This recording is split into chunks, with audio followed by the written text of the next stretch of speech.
Maybe you're fine absolutely all day. You're doing your things, you're going to work, you're meeting friends, you're doing sport. But then as soon as bedtime and nighttime rolls around every single night, you feel anxiety, you feel fear. And this happens routinely, day after day after day. And you're trying your best to calm yourself down. You're trying your best to distract yourself. But no matter what you do, the fear is still there. If we do not know each other yet, my name is Fiona, and I'm a recovered chronic insomniac turned holistic sleep coach. And I support people every single day recover from situations like this. Situations where there is sleep anxiety, where there is a fear of not sleeping, where sleeping is just nowhere to be found.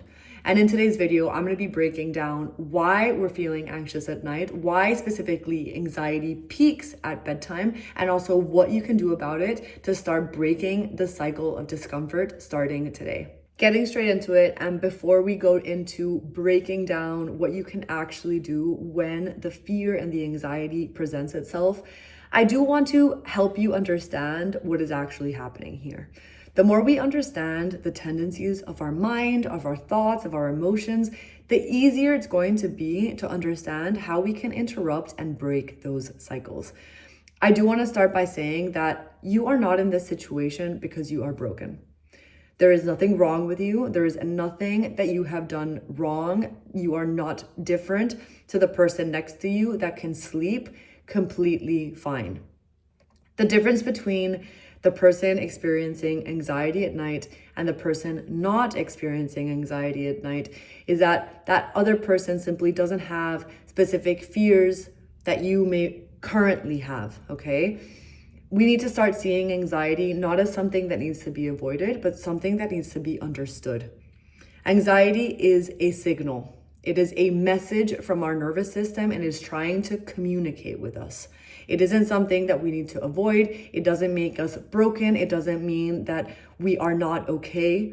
We need to learn to really know that anxiety is a way of our nervous system communicating the desire for safety. Okay, so that's number one. The reason why we do not feel this during the day and the reason why anxiety peaks at night is because we are distracted all day.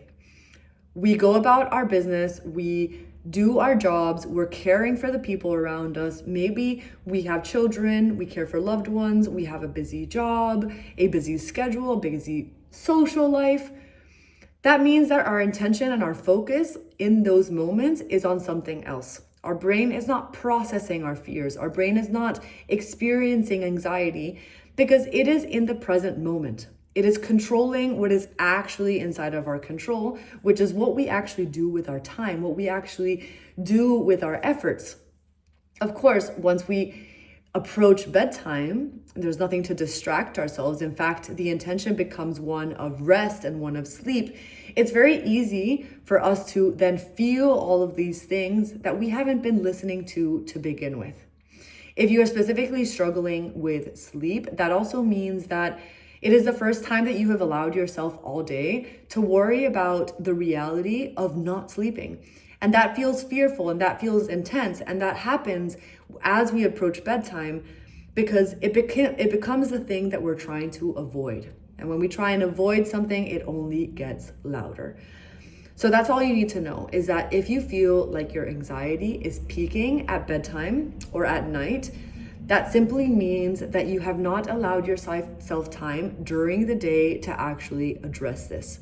I want you to just know that anxiety is something you need to listen to and not avoid. The more you understand your anxiety, the more you also know what it's actually trying to communicate with you to begin with. Now that we know that our thoughts, fear, anxiety, and emotions are signals and messages of our nervous system trying to keep us safe, it is now our job to start understanding what it's trying to keep us safe from. And that doesn't happen in the middle of the night, and it doesn't happen right before bedtime. If you are specifically struggling with sleep, insomnia and this fear is trying to protect you from all the bad things that are going to happen if sleep doesn't happen. But that fear and those thoughts and those emotions need to be addressed during the day. So the number one thing that I'm going to encourage you to do, and to also give this time, because a lot of my clients say that this exercise works sometimes and it sometimes doesn't. This is not an exercise that you need to do in order to guarantee a specific result. It is an exercise that we are practicing in order to start listening to the signals of anxiety. The more we listen to the signal, the less we're reacting to it, and the more it's actually passing through us, and we're allowing ourselves to come back to what we can actually control. This is what I like to call scheduled worry time. And as the name implies, you're going to schedule time into your day in which you're going to purposefully worry. Whatever is coming up for you at night, I want you to try and process that during the day. That means that you're sitting uninterrupted with a pen and pencil or pen and paper, and you're going to write down all of those thoughts. You're not trying to change your thoughts either. You're not trying to disprove them. You're not having a dialogue with your thoughts. All you're starting to do is that you're going to start understanding, what is my nervous system trying to communicate? Okay? When I specifically was struggling with sleep, insomnia was trying to warn me that something bad was going to happen if I didn't sleep. I wasn't going to be able to perform at my job. What if I lost my job? What if I lost my partner because I'm emotionally all over the place? What if I'm not a good enough friend? What if I don't know, screw up this interview? Whatever it is, I started just really getting comfortable around all of those things that I was experiencing. And the magic of this process wasn't that the insomnia or like the fear just disappeared, but I started recognizing that the fear was trying to protect me of situations that were never inside of my control. Fear is the experience of something potentially negative happening in the future, but in the present moment. That means that you're experiencing fear and emotions about a future situation, but now. If you're fearful that you're going to lose your job because you're not sleeping, you're experiencing that hurt and that fear and those emotions now. But realistically, we don't actually know if we're going to lose our jobs because we don't have control over that.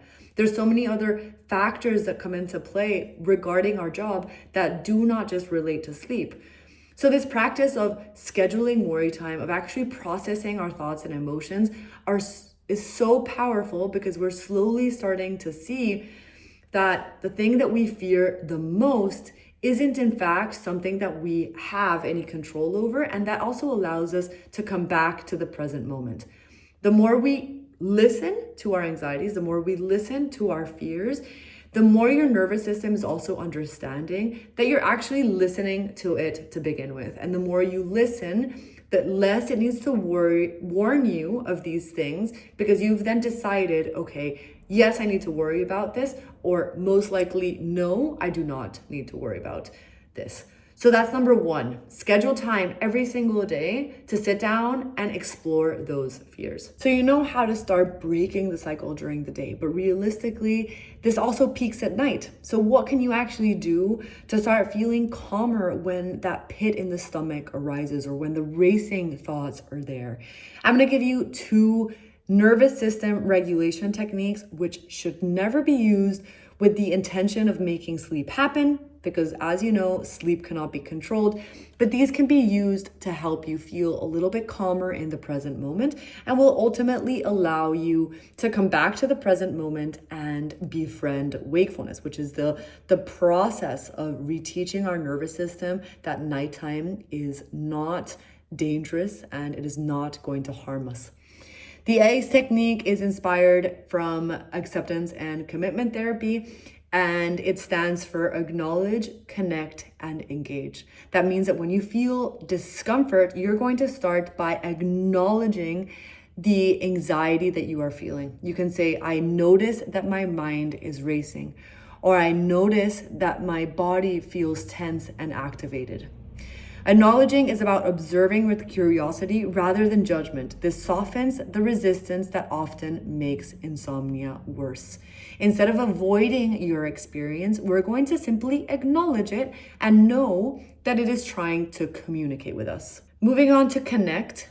Once you acknowledge what is happening, you're going to connect with your experience. You're going to connect with the parts of your body where you feel this anxiety and this fear. Know that this is uncomfortable, but it is also not dangerous. Your body is actually trying to protect you.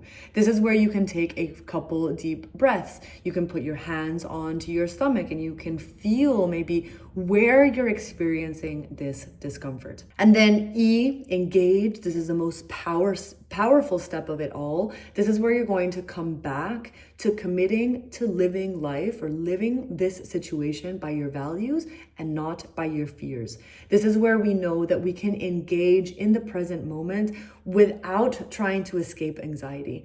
Anxiety is not a bad thing. It can be there and you can still read a book, you can still journal, you can still watch a show. Most importantly, we know that the discomfort's there. We acknowledge that it exists, but we're still going to engage and act based on the things that are actually inside of our control. And sleep is not one of them. So instead of chasing sleep, we're going to try and engage and befriend wakefulness by actually doing something that we enjoy. So that's the first technique, but I also want to provide you with a second technique in case you're in a situation in which it's too difficult to connect and engage and acknowledge the situation in which you are in. This next technique is a central nervous system relaxation technique. It basically works through the body in order to show our nervous system that we are in fact safe by tapping into our rest and digest state. This works through the breath because sometimes we can't communicate from our mind to our body safety, but we can communicate safety through our body to our mind. So this is called box breathing. And box breathing, you can do this for around 5 minutes. It's quite simple. You're going to close down your eyes, sit down somewhere comfortable. You can be lying down, you can be on the couch, you can be on a chair. And you're going to start by just taking a few deep breaths. Once you've taken maybe 3 to 5 rounds of breath, you're going to start the exercise. The exercise works like this. Keeping the eyes closed, you're going to inhale for a count of 4. Then you're going to hold the breath for a count of 4. Then you're going to exhale the breath for a count of 4. And then you're going to hold on empty for a count of 4. And then you're going to repeat that cycle. It's called box breathing for a reason. It has 4 sides. You're doing that 4 kind of count on the inhale, on the hold, on the exhale, and on the hold again.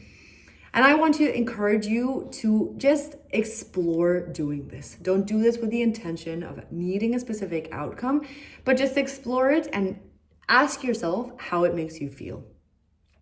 Once you have done that, once you have breathe through it, you will be able to see the fear and the emotions a little bit clearly, and you're going to be able to come back to the present moment, and you're going to be able to befriend wakefulness. You're going to come back to that which you can control. You're no longer chasing sleep. You feel calm. You have communicated safety to your brain, and you're going to shift your perspective from focusing on sleep to focusing on, again, what can you do in the present moment without trying to chase sleep? So that's all for today's video. I hope you know that the way forward and through discomfort doesn't need to be difficult. All you need is a bit of a different understanding and the right tools and techniques that will help you get there. If you're still unsure as to how and what the cycle of insomnia actually is and how to actually break it, then I've linked my 5 days to better sleep email series below. I do encourage you to sign up and check that out. It is packed with so much knowledge, honestly, to help you truly, again, understand what's actually happening and how you can also reclaim your life from not sleeping and this fear that you may be feeling at night.